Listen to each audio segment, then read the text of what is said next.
You're listening to an Airwave Media Podcast. Get cash for clothes at Plato's Closet in North Charleston and West Ashley. It's so easy. Recycle, earn cash, repeat. We pay cash on the spot for your trendy, gently used clothing, shoes, and accessories. At Plato's Closet, we buy all seasons, all day, every day. It's time to clean out your closet and cash in. Bring in your denim, graphic tees, athletic wear, shoes, handbags, and more. Sell your styles to Plato's Closet for cash. Then, do it again. Plato's Closet, located in West Ashley on Sam Rittenberg Boulevard and North Charleston on Rivers Avenue. It's a long way to Tipperary, it's a long way to go. It's a long way to Tipperary, to the sweetest girl I know. Goodbye, Piccadilly, farewell, Leicester Square. It's a long, long way to Tipperary.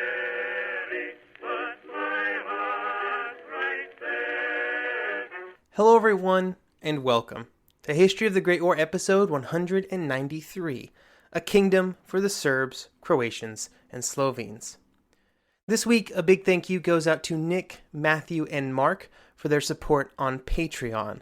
They went over to patreon.com/History of the Great War and decided to support the podcast, where they now get access to special ad-free versions of all of our episodes, plus special Patreon-only episodes. The First World War had started in 1914, after an ultimatum had been delivered to Serbia. Today we will revisit the Serbians to discuss their goals at the Paris Peace Conference and what they ultimately achieved. With the Austro-Hungarian Empire no longer in existence, the leaders of Serbia saw an opportunity to finally realize one of their greatest dreams, the creation of a large Slavic state in the Balkans. It would be called Yugoslavia, and it would incorporate the areas of pre-war Serbia along with most of the southern territories of the former empire. These southern areas of the empire were populated by primarily Slavic people, and even before the war there had been discussions about trying to gain either independence or at the very least greater autonomy within the empire, a movement that actually had some level of support among some Austrian politicians, while it also met staunch opposition from the Hungarians, who did not want to see the dual monarchy become a triple monarchy. All of those conversations were in the past, though, and there was no longer any empire. And so the representatives of the new Yugoslavian state, which would create itself before the Paris Peace Conference even started, came to Paris in the hopes that they would be able to use the conference to achieve more of their objectives, and also to seek legitimacy for the new country. The problems that they would encounter during the conference were very similar to some of the other new countries in the East. They were trying to get support for various territorial claims, but many of those making decisions in Paris barely understood the situation in the East at all, let alone the ramifications of moving borders around. While they were not totally successful in achieving their aims, at the very least, after the conference was over, Yugoslavia would exist. It would have most of the territory it desired, and it would be at peace with most of its neighbors. The delegation of the new country would be led by two men. The first was a Serbian named Nikola Pašić. He had been the Prime Minister of Serbia since 1912, and as such was the obvious choice to represent the country in Paris. He was joined by a Croatian, Ante Trumbic, who would be the first foreign minister of Yugoslavia. These two men would both come to Paris and would both influence the future of their country, but they also had very different ideas about what that country should be. For the Serbians, and for Pašić first among them, Yugoslavia was to be structured like a greater Serbia. The Serbians would be in control, and essentially they were just going to expand the borders a bit. Trumbic, a Croatian, hoped for something quite different. Instead of a larger Serbia, he hoped for an equal partnership between the Serbs, Croats, and Slovenes. An American military advisor would write in the spring of 1919 that, quote, while the government officials all take pains to protest, perhaps too well, that the Serbs and Croats are one people, it is absurd to say so. The social climate is quite different. The Serbs are soldier peasants, the Croats are passive intellectuals in tendency. The public prosecutor, from whom one would expect a certain robustness of mind, told me frankly that the Croats had given up struggling against their Magyar oppressors long ago and had devoted themselves to the arts.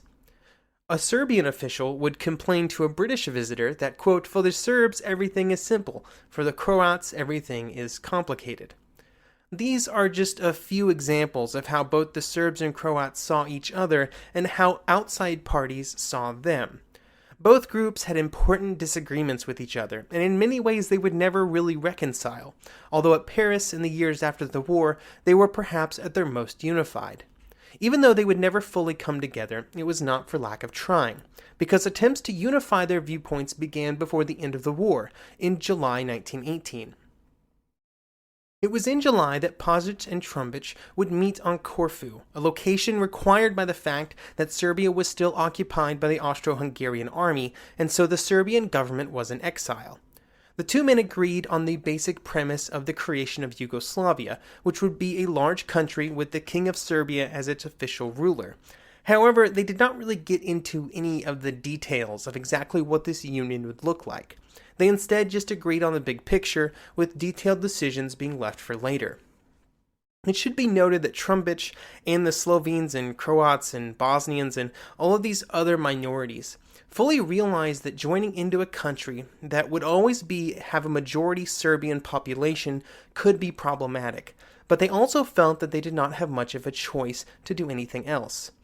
They feared that if they did not join with Serbia, they might find themselves occupied by another country, and even if they did form their own independent country, they might not be strong enough to protect their borders. Just like the other areas of the former empire, Yugoslavia was actually fully formed before the Paris Peace Conference even got started. After the agreements made at Corfu, the southern Slavs of the empire started to take the situation in hand. By the end of October, they, like so many other minorities, declared independence, a declaration made by the National Council in the capital of Croatia. While Trumbić and the other leaders had already kicked off talks with the Serbians, not all of the southern Slavs wanted to actually join with Serbia, with their concerns being that they would be dominated by the Serbians, and instead they wanted to form a separate and independent state. It would be in November, after Pašić agreed to form a coalition government with Trumbić and the Croatians, that the Serbians would begin what I guess you might call a soft conquest of several areas. They did this through several political maneuvers that were designed to cement their power. In the Banat region, Bosnia-Herzegovina, and in Montenegro, the Serbians made sure that national assemblies voted to join with Serbia.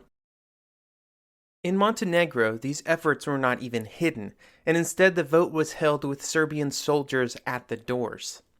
The Serbians also used their political ties to achieve other objectives, like when a unit of 80,000 formerly Austro-Hungarian soldiers tried to gain official recognition as the occupation force of parts of Yugoslavia.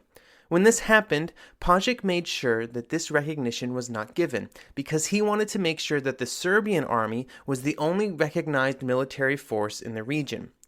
The Serbians were also apparently behind demonstrations in Zagreb which demanded an official union with Serbia.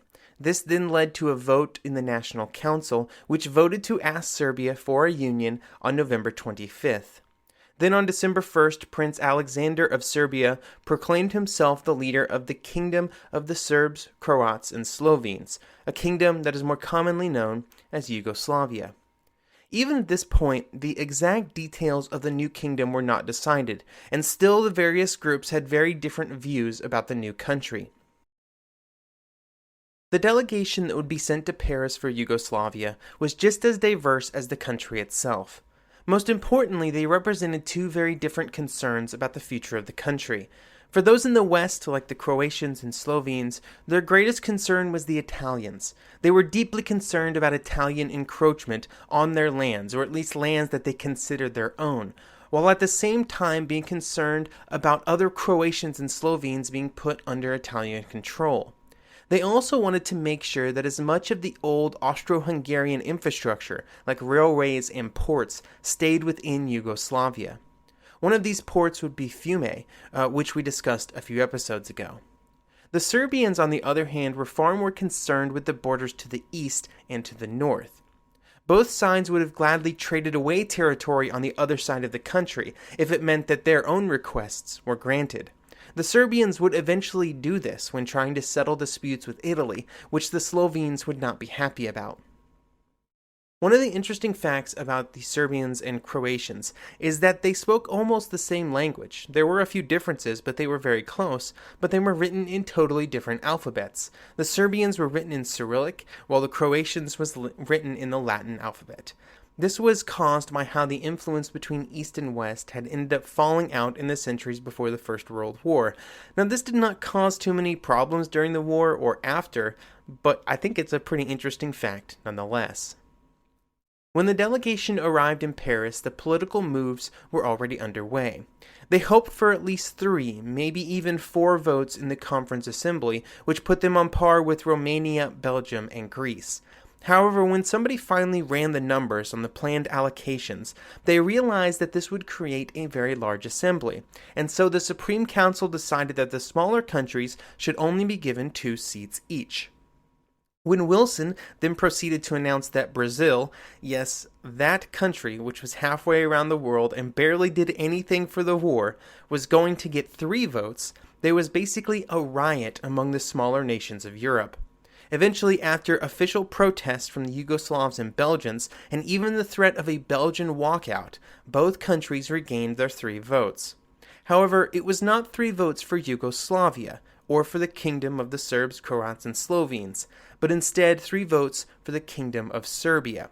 This was due to the pressure from the Italians, who, even at this very early stage, were already moving against Yugoslavian ambitions, and they saw the delaying of the formal recognition of the new country as just one way to weaken their position at the conference.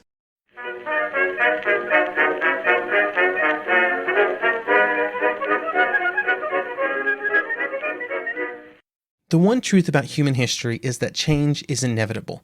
But the one thing that has never changed is that humans need food to survive. There are many ways to get that food, but one of the easiest ones is Factor. Factor delivers ready-to-eat meals right to your door. All you have to do is heat them up and dig in. In 2 minutes, you can be eating tasty keto or vegan options, or any of their 35 options that they have available every week. So you can choose maybe the cheesy garden herb chicken, maybe the Santa Fe green chili beef skillet, or perhaps the Caribbean spiced tofu. It is all delicious, and if you have a bit of a sweet tooth, Factor still has you covered with a wide range of snack and smoothie options. Chocolate mocha cheesecake, snickerdoodle macaroons. Any of that sound good? And don't worry, even the tasty stuff is dietitian approved. Head over to factormeals.com/GW50 and use code GW50 to get 50% off.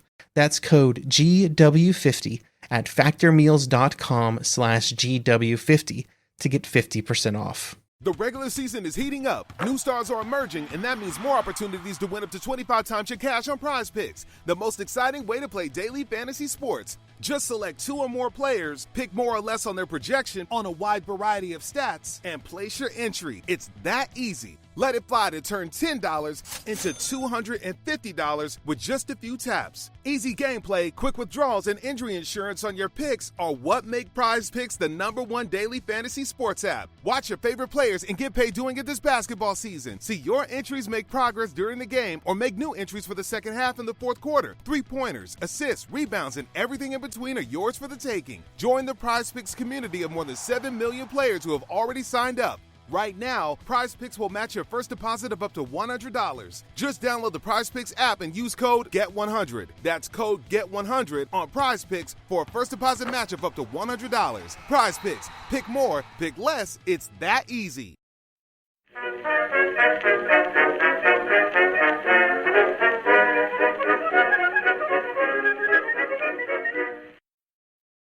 The future Yugoslavia would depend, at least to some degree, on the views of the major powers at the conference, but they would never be high on their list of priorities.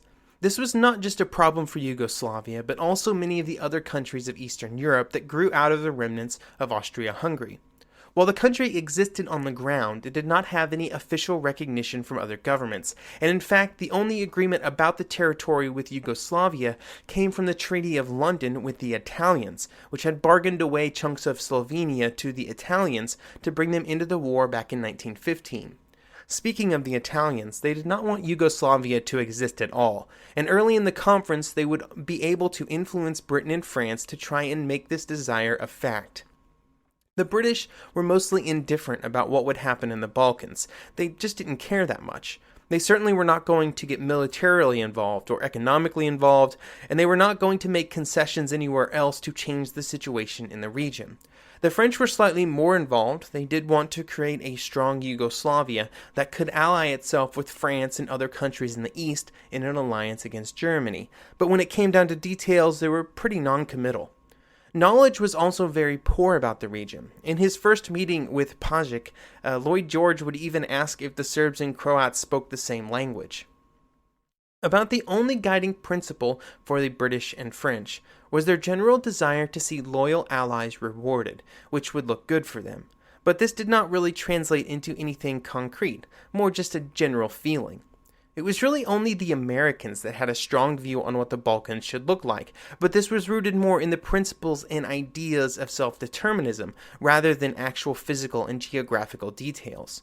The official position of the Americans would actually be stated as, quote, "The ultimate relationship of the different Balkan nations must be based upon a fair balance of nationalistic and economic considerations, applied in a generous and investive spirit after impartial and scientific inquiry. The meddling and intriguing of great powers must be stopped, and the efforts to attain national unity by massacre must be abandoned. We are strongly of the opinion that in the last analysis, economic considerations will outweigh nationalistic affiliations in the Balkans, and that a settlement which ensures economic prosperity is most likely to be a lasting one." This general lack of concern in details among the other leaders allowed the Italians to hold some power over the area. They had exact desires, specific objectives, and it would not be until the relations between Wilson and Orlando began to sour that they would be directly challenged. Unfortunately for the Yugoslavs, the views of the Supreme Council, which had started as mostly just ambivalence, would slowly deteriorate.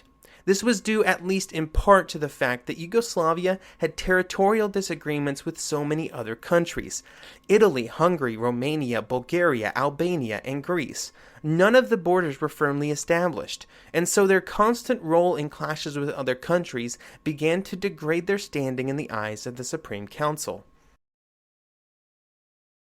Regardless of the views of the Allied leaders, there were two constraints on their actions that they themselves had created during the war. The first was the secret Treaty of London that they had signed in 1915 with the Italians, and the second was the secret treaty that they had signed with Romania in 1916.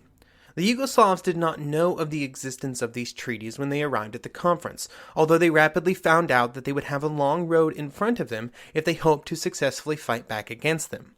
It would be several weeks after the conference had started before the Yugoslav delegation came before the Supreme Council, and when they did, they would be joined quite unexpectedly by the Romanians. This would set the tone for the rest of the conference for the Yugoslavs, constantly at odds with their neighbors over various border disputes. Fortunately, they did at least have a solid base to negotiate from. Their country existed, and during the fall of Austria-Hungary and immediately after, they had been able to take most of what they wanted, or had gotten those areas to join them politically. Either way, they were in possession of many of the areas that they hoped to gain. Many of those areas were up for debate, but being in possession of and already occupying them was an important piece of leverage. While there were many questions about the borders, the two most important became how much of Hungary the new country would control, and what the precise borders with the Italians would be. For the first issue, how much of Hungary Yugoslavia would receive, they came into conflict with Romania over an area called the Banat. The Banat was desired by both countries and was currently under the control of the Serbians, but had been granted to Romania in the treaty that brought them into the war in 1916.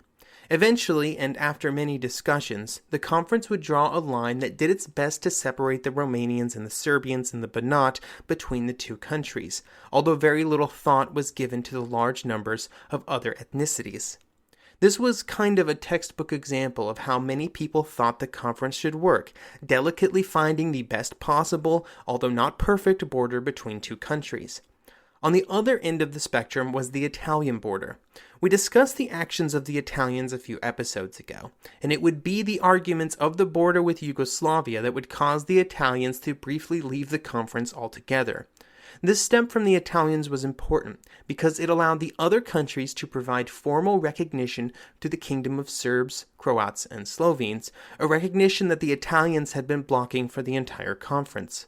When the Italians returned to Paris in early May, negotiations between the two sides continued, including a very odd setup suggested by the American diplomat Edward House.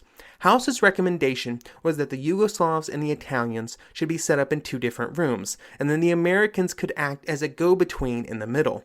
The hope was that this would allow the two sides to proceed with negotiations without ever having to actually see each other, which would have caused more arguments. This did allow some negotiations to occur, although it did not result in any kind of actual agreement.